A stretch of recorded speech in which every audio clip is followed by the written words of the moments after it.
Voilà, eh bien bonsoir à tout le monde, à chacun, chacune.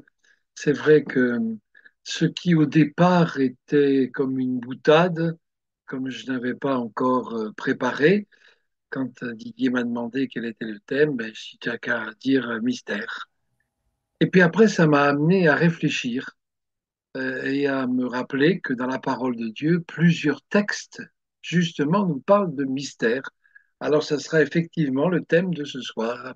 Mystère, mystère, en se rappelant surtout que la plupart du temps, dans la parole de Dieu, quand il est question de mystère, ce sont des mystères qui ont été révélés parce que Dieu n'est pas resté caché et nous allons le voir dans certains textes.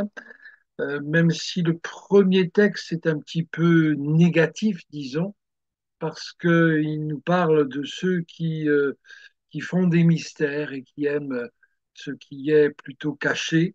C'est dans Proverbe chapitre 9, verset 17, où il est dit, le pain du mystère est agréable. Et on voit dans le contexte que ceux à qui fait référence cette réalité, eh bien, sont ceux qui, justement, ne veulent pas trop agir en pleine lumière, dérobent des choses, se cachent, se faufilent et ne sont pas tout à fait francs, tout à fait nets, alors que le Seigneur nous préserve de manger ce pain-là, le pain du mystère, que nous soyons vraiment dans la vérité, dans la lumière, dans la clarté, dans la droiture et que rien ne vienne euh, spolier ce que nous absorbons spirituellement surtout et moralement aussi. Voilà, alors ceci étant dit, nous allons parler surtout justement de ce que le Seigneur nous révèle.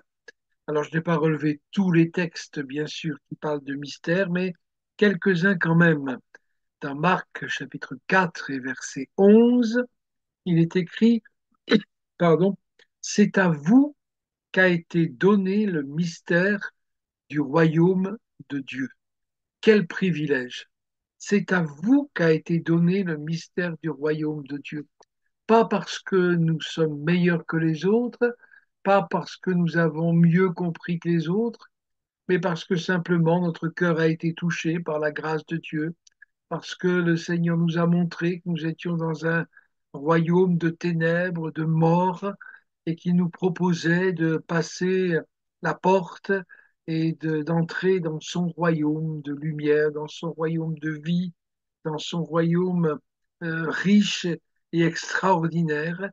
Et c'est pas, d'ailleurs, le texte suivant nous le montre, c'est pas surtout pas pour me bomber le torse et pour dire, tu vois, ah, moi je suis parmi ceux que le Seigneur a bénis, ceux que le Seigneur, à qui le Seigneur a donné le mystère de son royaume. Non, c'est une grâce simplement.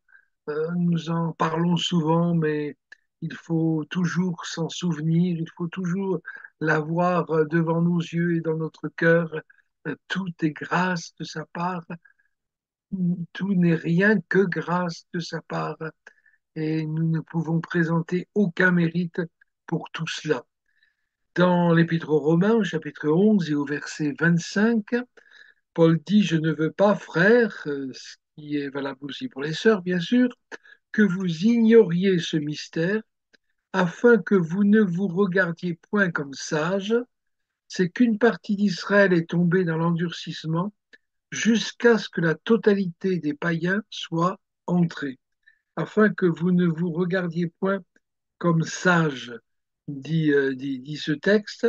Donc c'est vrai que on pourrait se dire, ah oui, mais bon, Israël ceci, Israël cela, ils n'ont pas compris, ils n'ont pas accepté le Messie, non. Mais il est dit ici que nous devons avoir à l'esprit qu'une partie d'Israël est tombée jusqu'à ce que la totalité des païens soit entrée. Donc c'est pas, ne nous regardons pas comme sages. On pourrait dire, mais j'ai eu la sagesse de dire oui au Seigneur. Oui, bien sûr. J'ai eu l'intelligence de dire oui au Seigneur. Oui, bien sûr. Mais ce texte nous invite à ne pas nous regarder comme sages, comme si nous étions supérieurs, comme si nous avions tout compris, comme si en dehors de nous, comme disait quelqu'un un jour par rapport à une personne qui ne se prenait pas pour rien, après lui, les petits oiseaux, il y a plus rien, il n'y a plus personne. Non, non, il y a le Seigneur, il y a sa grâce, là encore, son amour, sa patience envers nous. Quelle patience il lui a fallu pour venir nous chercher, pour nous attendre, pour que sa parole fasse son œuvre dans nos cœurs. Ça n'a pas forcément, c'est rarement été d'emblée que nous avons reçu sa parole, que nous avons accepté son salut, que nous nous sommes repentis, que nous sommes venus au pied de la croix. Il a fallu la patience de Dieu. Donc, ne nous regardons pas comme sages. Quand nous nous regardons dans les miroirs, répétons-nous, je suis un pécheur sauvé par grâce. J'ai eu la grâce de, de ce que le Seigneur m'a aimé, de ce que le Seigneur m'a attendu, de ce que le Seigneur est venu vers moi, de ce que le Seigneur a touché mon cœur. Amen. Dans 1 Corinthiens chapitre 15, verset 51, Paul dit, je vous dis un mystère. Et ça, alors bien sûr, on part dans différents axes, mais sur chacun de ces axes, sur chacune de ces réalités, de ces vérités, notre foi est fondée. Et le Seigneur nous montre ces choses que quand elle est ébranlée, quand elle est attaquée, quand nous sommes secoués par toutes sortes de choses, notre foi ne défaille pas, même si elle chancelle, même si elle vacille, même si parfois elle est près de s'éteindre. Mais le Seigneur vient par son esprit souffler sur le lumignon qui fume afin que nous ne perdions pas la foi. Et dans ce domaine d'un Corinthiens 15, 51, Paul dit, je vous dis un mystère, nous ne mourrons pas tous, mais tous nous serons changés. Ça, c'est l'espérance. L'espérance à la fois du retour du Seigneur que nous attendons, dont nous parlons de temps en temps, et que nous avons évoqué aussi il n'y a pas si longtemps que cela, nous ne mourrons pas tous. Et puis l'espérance aussi de la vie éternelle, et puis d'être transformés en l'image du Seigneur. Tous nous serons changés. On pourrait dire que tous ceux à qui s'adressait cette parole au temps de Paul, bien tous ils sont morts. Mais comme cette parole s'adresse aussi à nous, qui sommes à la fin des temps, eh bien nous pouvons dire oui, nous ne mourrons pas tous, nous ne savons pas quand Jésus va revenir. Le Père seul le sait, mais nous savons que le Seigneur va nous prendre avec lui, le Seigneur va nous changer complètement et ce qui manque encore à notre perfection sera accompli. À la croix du Calvaire, il a tout accompli pour que nous entrions dans la perfection, que nous fassions partie des parfaits, comme dit par ailleurs la parole de Dieu, mais tout sera vraiment réglé, tout sera complété, tout sera achevé quand le Seigneur va venir nous chercher.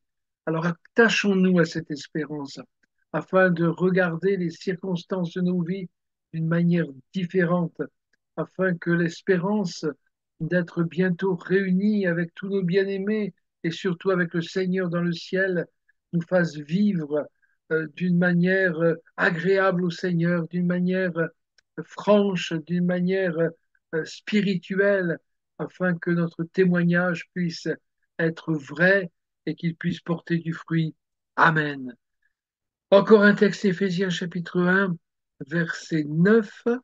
Paul dit, nous faisant connaître le mystère de sa volonté. C'est quelque chose, ça, quand même. Seigneur, quelle est ta volonté? Alors, dire toujours, le Seigneur m'a dit, Seigneur m'a montré, Seigneur, je sais quelle est la volonté du Seigneur, ça serait encore de la présomption. Mais le Seigneur, néanmoins, nous fait connaître le mystère de sa volonté. C'est-à-dire que quand nous nous fourvoyons, eh bien, il nous le montre. Quand nous ne voyons pas clair, il nous éclaire. Quand nous sommes aveuglés par plein de choses, il vient donner de la netteté à notre regard pour que nous comprenions quelle est sa volonté.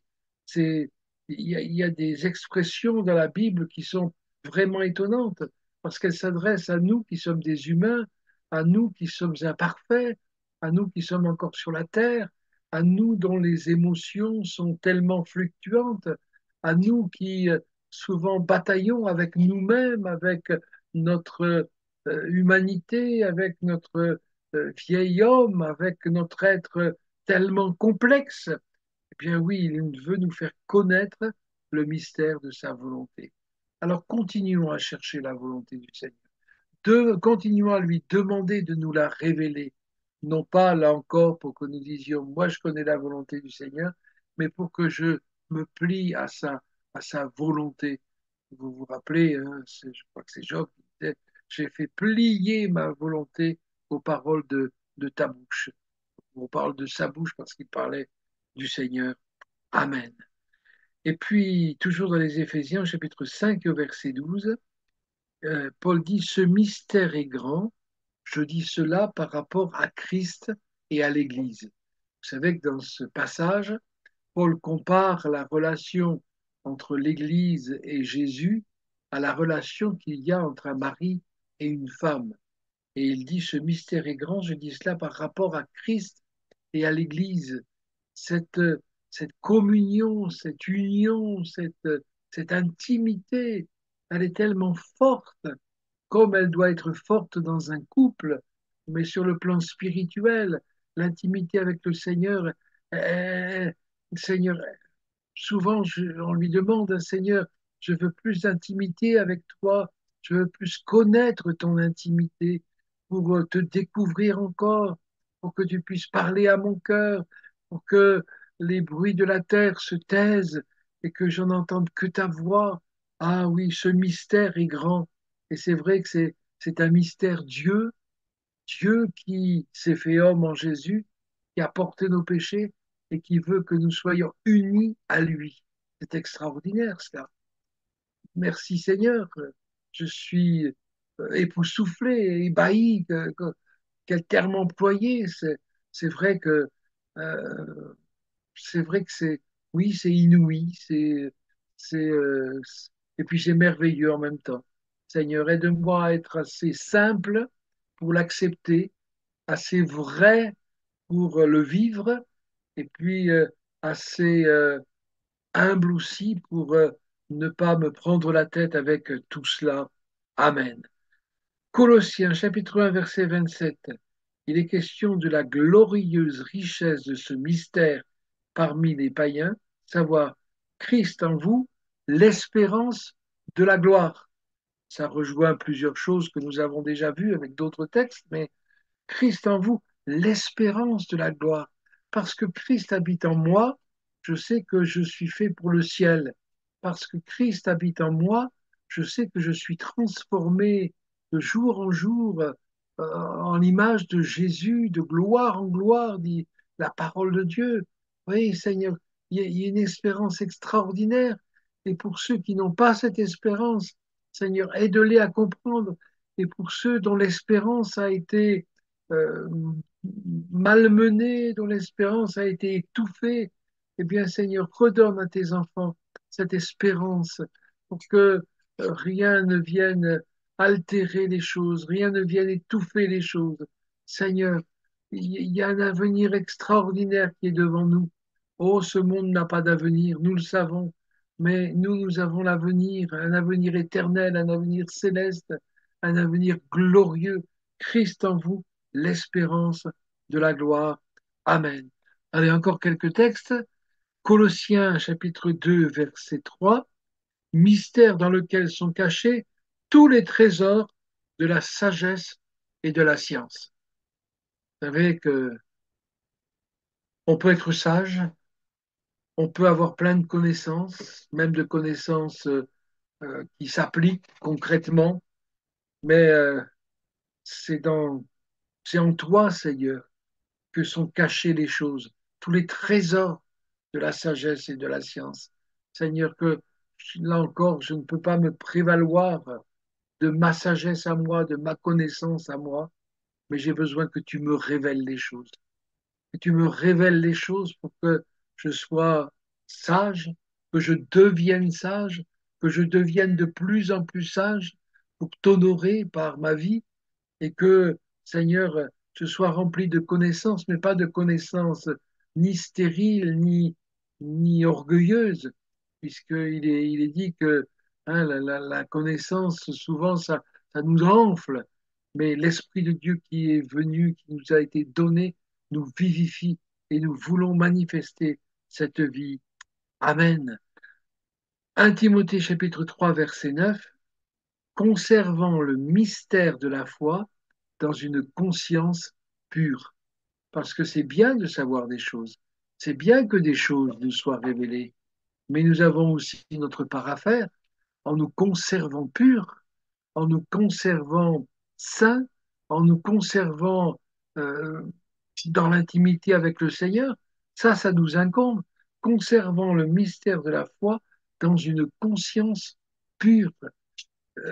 On peut dire j'ai la foi, mais si notre cœur n'est pas pur, si notre conscience n'est pas pure, notre foi ne va pas attirer quoi que ce soit de bon. Notre foi ne va pas produire quoi que ce soit de bon. Alors Seigneur, si j'en ai besoin, viens purifier encore ma conscience. Viens me montrer par ta parole ce qui a besoin d'être extirpé de ma vieille nature, qui fait encore partie de ma vieille nature, et que ton esprit prenne vraiment toute la place. J'ai encore trois textes, on arrive au bout pour ce soir. 1 Timothée, chapitre 3, verset 16. Le mystère de la piété est grand. C'est-à-dire que ma vie spirituelle, vue de l'extérieur, ma relation avec Dieu, vue par ceux qui ne le connaissent pas et qui ne vivent pas ces choses, c'est comme un mystère. Et un mystère plaise à Dieu que ça attire, que ce soit un mystère qui attire. Mais pourquoi est-ce qu'il reste serein alors que tout s'écroule autour de lui? Mais pourquoi est-ce qu'il se confie encore en Dieu alors que l'épreuve est là et qu'il devrait se révolter? Mais pourquoi est-ce qu'il passe du temps à, à adorer Dieu, il passe du temps dans la prière, dans la lecture de la Bible? Pourquoi? Ah oui, ce mystère, quand on ne le vit pas, est grand, mais tout a changé quand Jésus est venu habiter nos cœurs. Tout a changé quand nous avons accepté son salut. Tout a changé quand nous avons accepté de devenir ses enfants.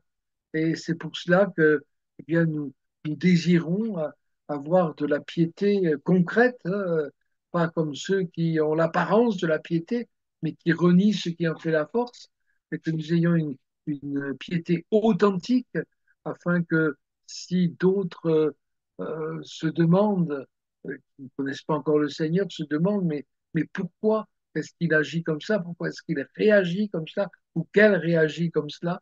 Eh bien, nous puissions dire simplement, et même sans rien dire, mais vivre dans cette piété. 1 Corinthiens chapitre 13, verset 2, ça aussi c'est important et ça transpirait un petit peu dans tout le reste, mais Paul dit, dans ce chapitre sur l'amour, quand j'aurai le don de prophétie, la science de tous les mystères et toute la connaissance, quand j'aurai même toute la foi jusqu'à transporter des montagnes, si je n'ai pas l'amour, je ne suis rien. Bon, je ne reviens pas trop dessus parce qu'on l'a déjà dit, hein, mais si je n'ai pas l'amour, je ne suis rien. Alors Seigneur, aide-moi à tout faire euh, par amour. Aide-moi à puiser dans cette source de l'amour pour que tout ce que je suis, tout ce que je cherche, tout ce que je fais, tout ce qui transpire de moi procède de l'amour. Parce que toi, tu es amour et tu veux que j'aime par-dessus tout. C'est vrai que je peux accomplir des exploits extraordinaires, je peux manifester ma foi d'une manière extraordinaire, je peux connaître même des choses extraordinaires, mais si je n'ai pas l'amour, je crois que quand je me présenterai devant Jésus, il me dira, je ne t'ai pas connu. Je ne t'ai pas connu parce que moi, je suis amour, pas un amour mièvre, pas un amour faible, mais au contraire, un amour fort qui permet de dire, bien voilà, Jésus est amour et moi, je veux aimer aussi. Et puis, un dernier texte qui nous parle des dons spirituels, du parler en langue en particulier. Donc, c'est bon, c'est un domaine particulier. par rapport au mystère, hein, mais 1 Corinthiens 14:2 dit, celui qui parle en langue ne parle pas aux hommes, mais à Dieu, car personne ne le comprend. Et c'est en esprit qu'il dit des mystères. Voilà. Ah oui. Alors merci Seigneur, permet qu'il y ait des dons de parler en langue au milieu de nous. Et puis, bien sûr, on prie pour que quand un don de parler en langue est donné, parler en langue est apporté, il puisse y avoir quelqu'un qui prenne la liberté d'apporter l'interprétation, ou un est conduit, là encore, par le Saint-Esprit. Alors, vous voyez que c'était... Et moi, je me dis, ben, finalement, c'était pas tellement une boutade, parler de mystère ce soir. Et bien, Seigneur, aide-nous aussi à recevoir ta parole, aide-nous à manifester les choses que tu nous as données en partage et aide-nous à rester, encore une fois, à rester humble et dépendant de toi. Amen. Béni sois-tu, Seigneur, c'est vrai, parce que ta parole est tellement riche et la vie à laquelle tu nous as appelés est tellement abondante et tellement, Seigneur, dense et tellement euh, oui, riche, Seigneur. Merci pour toutes les choses que nous avons découvertes, mais merci aussi parce que tu nous conduis à faire de nouvelles découvertes en toi, Seigneur. Alors aide-nous, comme on le disait tout à l'heure, à ne pas manger le pain du mystère, mais à venir chercher la révélation de tout ce que nous ne comprenons pas encore auprès de toi.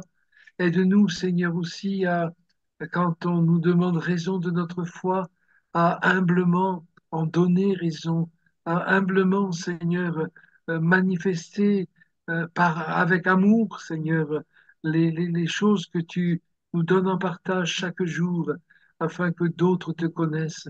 Seigneur, c'est notre prière que d'autres te connaissent, que beaucoup te connaissent, qu'au travers de nos vies, au travers de notre témoignage, au travers de ton Église, Seigneur, la lumière paraisse au sein des ténèbres et que les mystères soient dévoilés. Ceux qui ne comprennent pas, ceux qui critiquent, ceux qui montrent du doigt, ceux qui même se mettent en colère, tu veux les éclairer. Merci Seigneur pour ces moments. Amen, Jésus.